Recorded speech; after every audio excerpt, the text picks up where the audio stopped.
The Carnivore Challenge, Day 10, The Science of Ancestral Diets.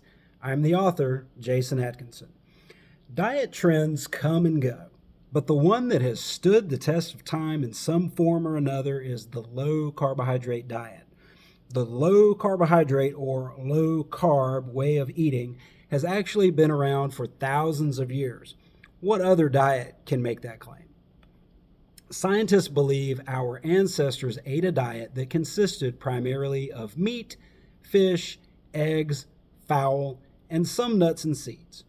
Fruits and tubers were hard to come by except seasonally, and most modern vegetables didn't even exist for the majority of human history.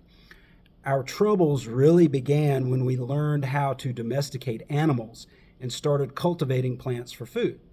This crisis further escalated in modern times thanks to industrialization and later with mass processing and distribution of high-carb, low-nutrient foods. Low-carb diets have been gaining popularity recently due to the simple fact that they work. The reasons for this are fairly simple. For starters, most of the foods people tend to overeat often contain large amounts of carbohydrates, mainly from highly refined ingredients such as sugar and flour.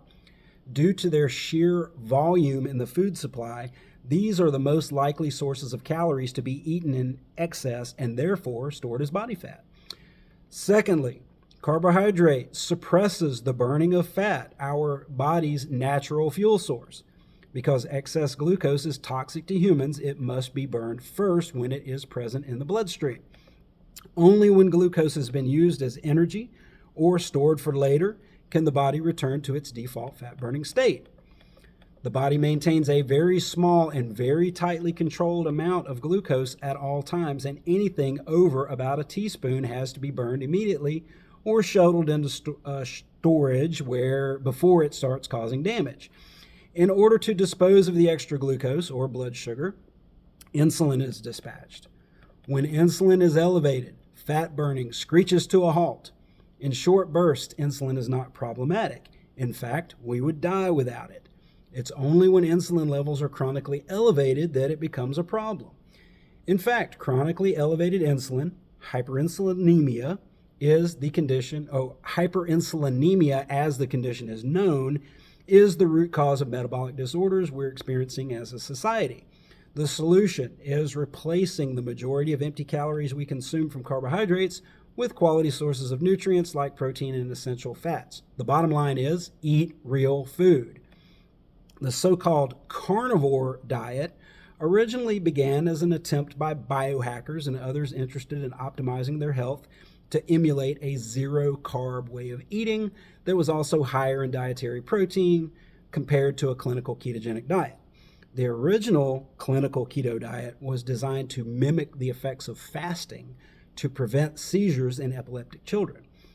Once it was discovered to have weight loss benefits as well, news spread about this exciting new way of eating. Again, it was only a new concept to the general public, although the bodybuilding community had been utilizing this approach for decades. As early as the 1950s, bodybuilding pioneer Vince Gironda devised a style of eating known as the steak and eggs diet. This was essentially an animal-based, low-carb ketogenic diet with carb refeeds or cheat meals on the weekends. In the 1980s, another contribution was made by Dr. Mauro Di Pasquale, who called his plan the anabolic diet. Dr. Di Pasquale was a bodybuilder and strength athlete who also coached others in the sport. He popularized the term cyclical ketogenic diet to describe his nutritional protocol, which is very similar to the steak and eggs method.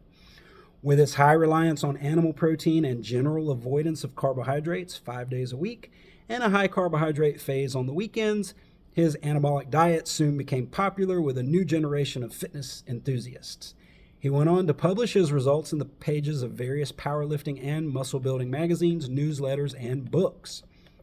Out of necessity, the in the trenches implementation of this lifestyle led bodybuilders and other fitness enthusiasts to recognize the need for higher dietary protein intake to build and or maintain muscle. As a historical reference, adherents cite entire populations such as the Inuit, who regularly went extended periods of time with zero dietary carbohydrate and still enjoyed wonderful health. In summary, while this approach may sound radical and extreme, it has a rich history of being used safely and effectively.